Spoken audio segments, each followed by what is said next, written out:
Tudo no ventilador, amigo vascaíno. Dimitri Payet tinha treta com Léo Jardim e Pablo Verratti. Eu vou falar sobre isso aqui com vocês neste Acorda Vascão. Além disso, também trazer informações importantes sobre Copa do Brasil e Sul-Americana. Inclusive, falando em Copa do Brasil, é surreal o que está acontecendo com o Vasco, né? A diminuição da instituição Vasco da Gama se tornou de fato real, porque depois do vascaíno ter que ter ouvido o presidente do Operário comemorando que enfrentou o Vasco, ontem foi a vez do presidente da presidente do CSA comemorando também por ter enfrentado o Vasco nas oitavas de final, da Copa do Brasil. Então, assim, amigo, é de fato surreal, cara. A que ponto chegou o Vasco da Gama?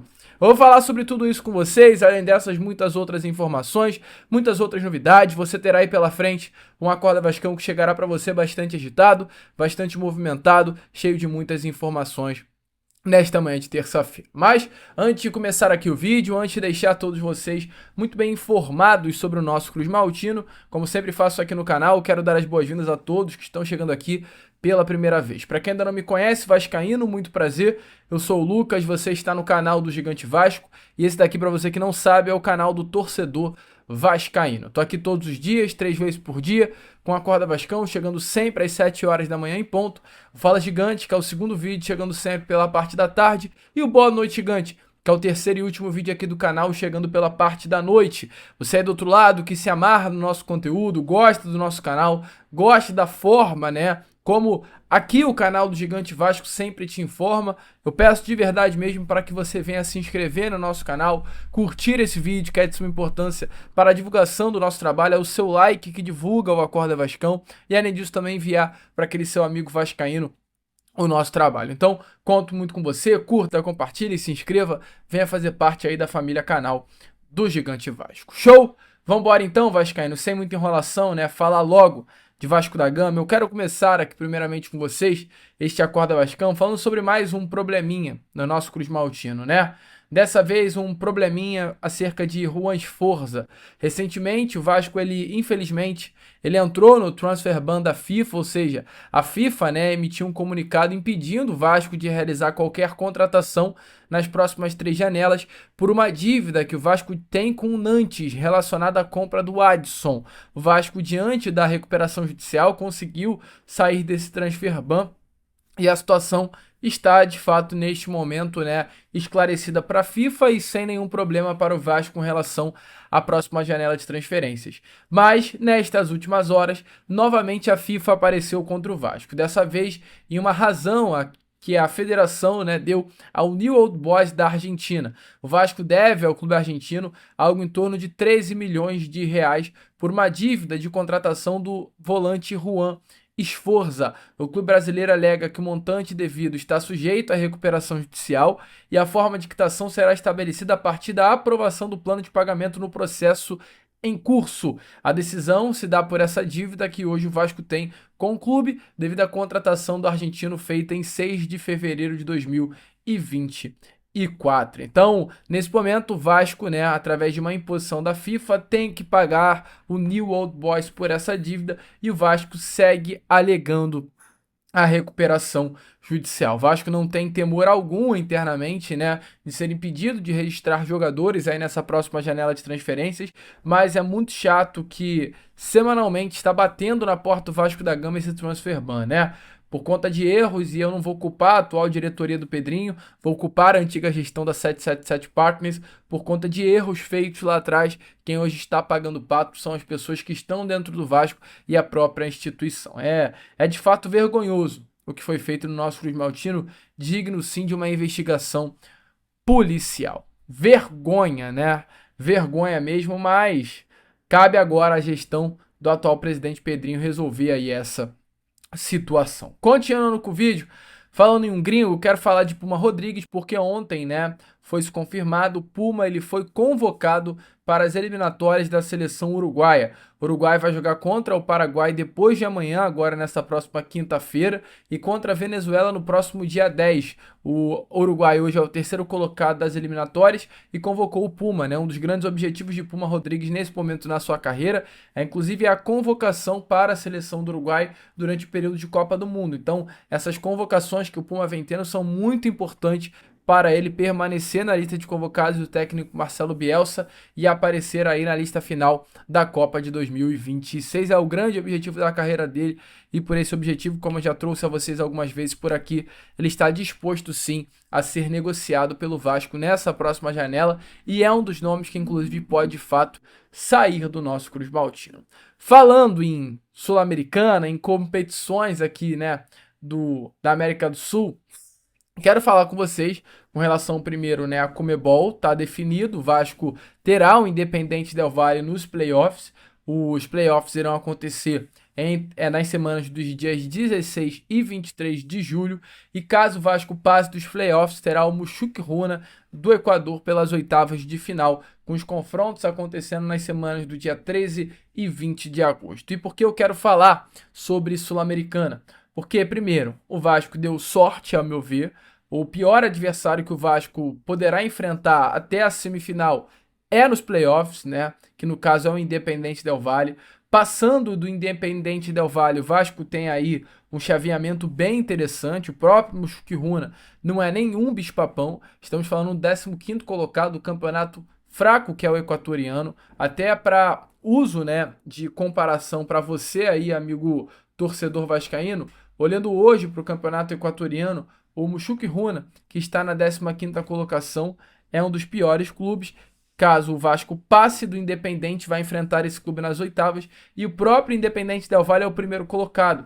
Ou seja, o Vasco vai enfrentar o Independente Del Valle nos playoffs, que tem 31 pontos, é o líder do equatoriano, e caso passe dos playoffs, irá enfrentar o Mushuc Runa, que é o atual vice-lanterna do campeonato equatoriano com 15 pontos. Então, o adversário mais difícil do Vasco neste momento é o próprio Independente Del Valle nos playoffs, numa fase anterior às oitavas. Então, o Vasco tem um adversário tranquilo nas oitavas. Passando das oitavas, o Vasco também tem a possibilidade de enfrentar adversários tranquilos nas quartas de final da Copa Sul-Americana, né? A possibilidade aí do Vasco da Gama olhando para a competição, caso passe tanto do Independente Del Valle quanto a equipe do Mushuc Runa, é enfrentar o Huracan, ou além do Huracan, né, o Bula Bula, como é conhecido, e também o Once Caldas.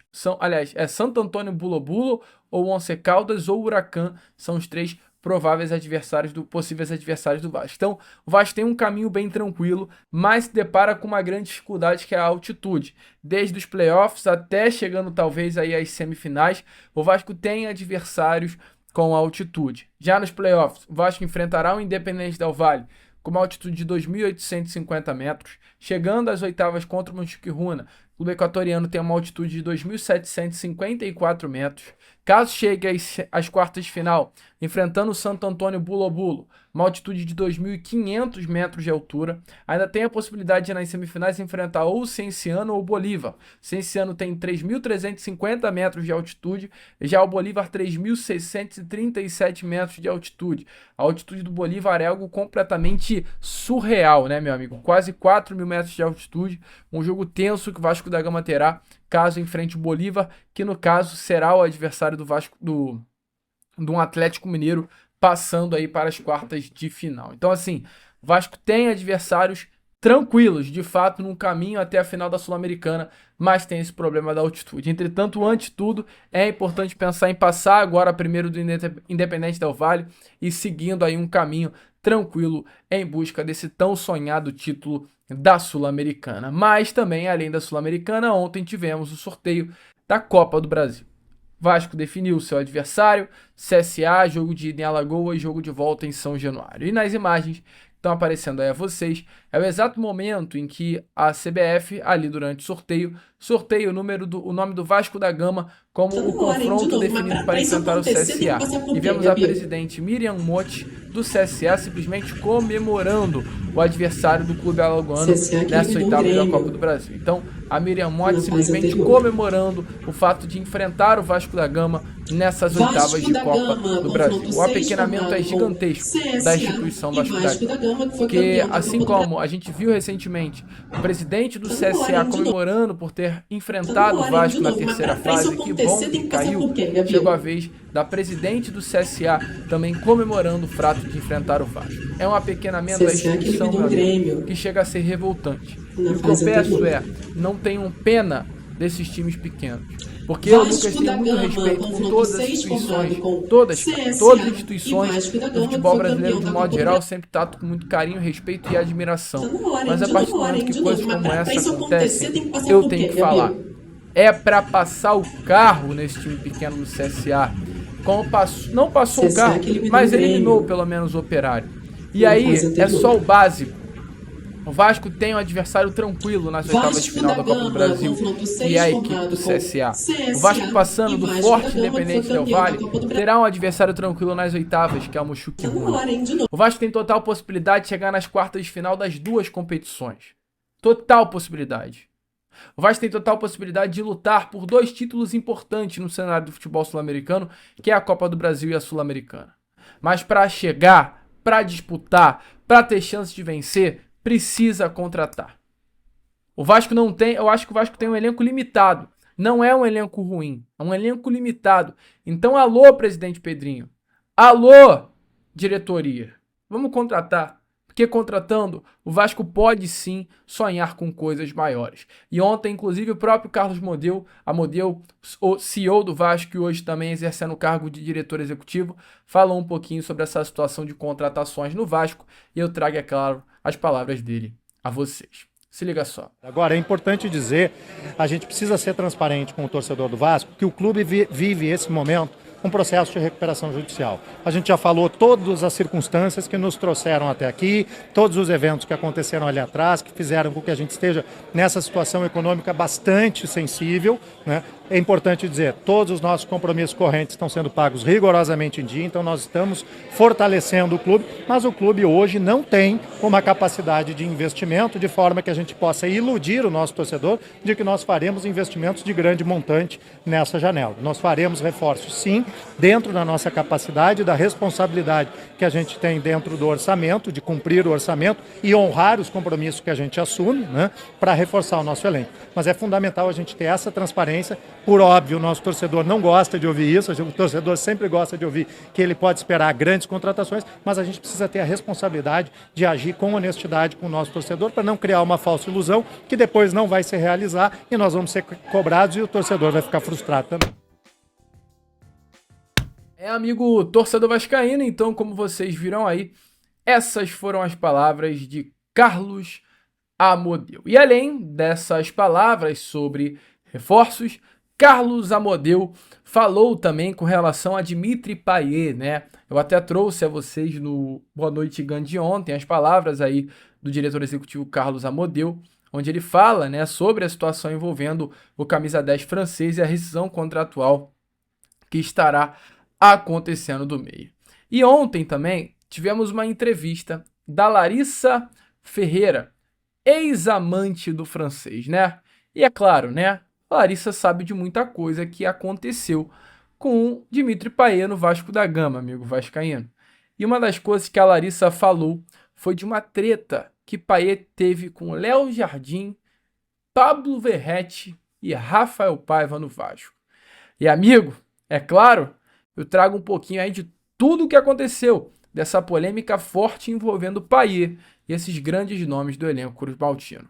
Se liga só. Então, assim, o Dimitri tinha um carinho muito grande pelo Vasco, só que agora, já contando aqui também, tinha um problema muito grande que ele tinha com os técnicos e com o Verratti, que ele não gostava, que ele falava, por exemplo, o Paiva, ele falava que o Payet não gostava do Verratti? Odiava o Verratti. Caramba, aí não, aí Eu não. odiava o Verratti.